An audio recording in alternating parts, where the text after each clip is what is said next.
Yan. Good morning mga bossing. Magkakabit tayo ngayon ng ano. Kakabit tayo ng injector ng generator. Ayan. 16 cylinder. Ayan, kakabit tayo ng injector.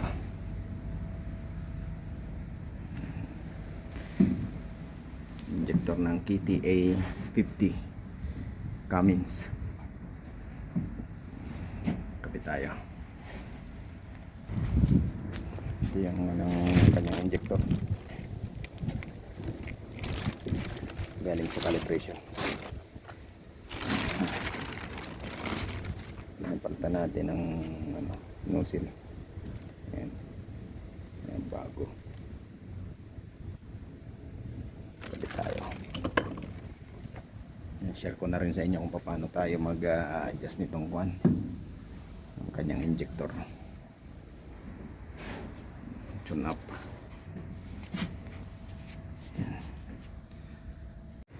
Ayan, bossing. Salpak na tayo ng injector. Ayan. Lalagyan natin to ng lalagyan natin ng langis para madulas. Hindi nasira yung o-ring. Ayan. Wala tayong tagahawak ng camera eh. Kaya ito na lang muna. Ayan. Okay. Ayan.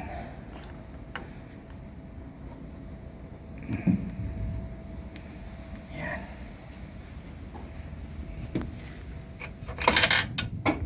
Ito. Try natin. Ilagay muna ito para hindi maglihis.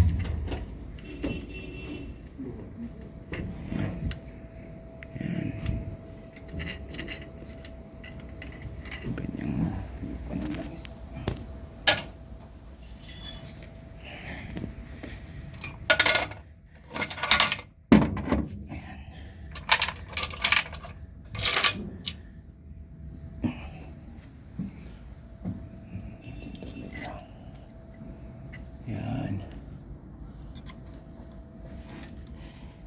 Yan. Kailangan natin ng socket. Okay. Yan. So, natin itong kanya. Para sintro siya. Yan. Okay.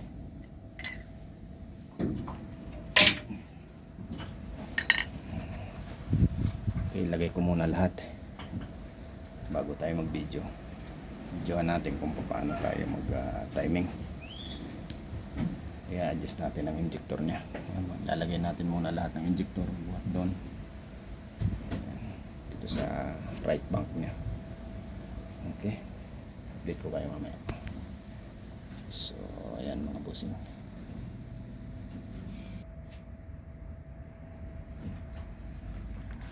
Checkin natin kung anong problem. Okay.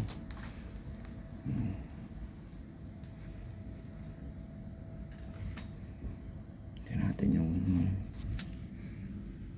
linisan natin yung loob. Iyon mga bossing, nakikabit na natin ang injector. Nagihigpit na lang yung kasama natin ng rocker. Ayan.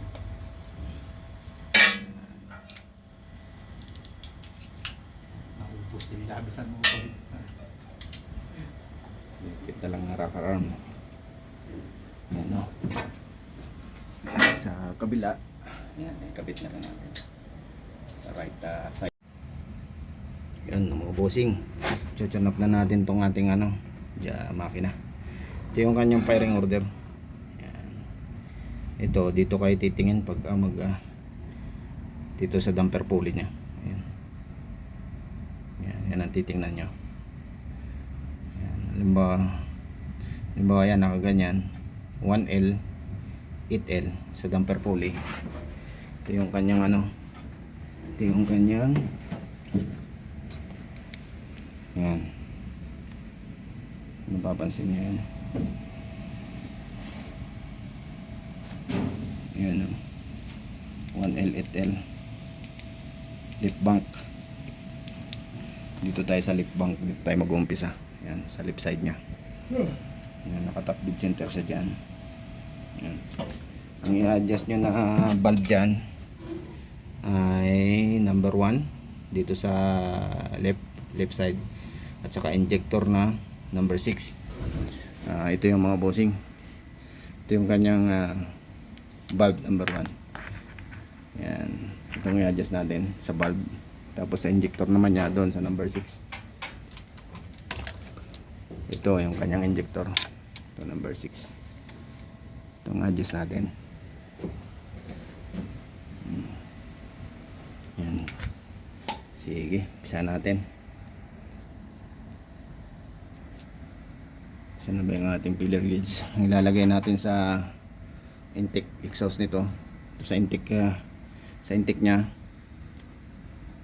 Ito ang clearance natin, ilalagay natin ay ano. Andito naman nakalagay. Yan, sundin natin itong sa ano niya.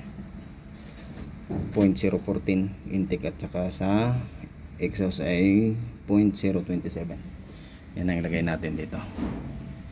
Okay, so ngayon tune up na natin to. Dito tayo sa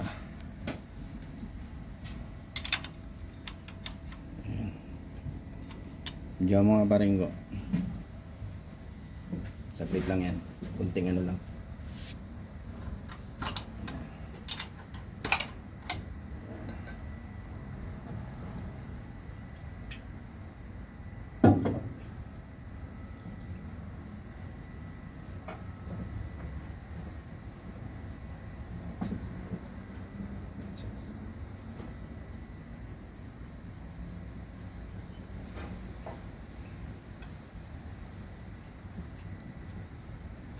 Talis ko.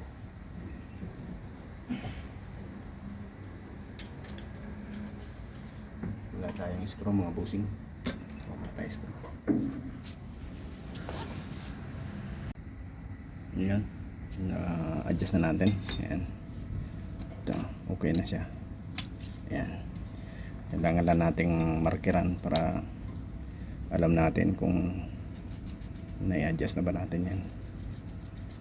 Yan. Tapos ang susunod natin dito, itong kanyang lip bank injector number 6. Ito. Yan, injector number 6 ang isusunod natin. Yan. Hawak mo parang bagsik. Parang bagsik. Adjust ka nga po tayo injector na wag. Tapos ito, dito lang ang pag-adjust nito. Sasagat mo ng ganyan. Luwag. Yan. Tapos sagad mo ulit. Sagad mo ulit ganon. Luwag ulit. 3 o 4 times mo gaganon yan. Yan. Yan.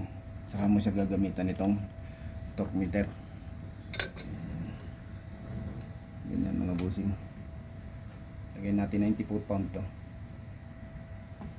Opa.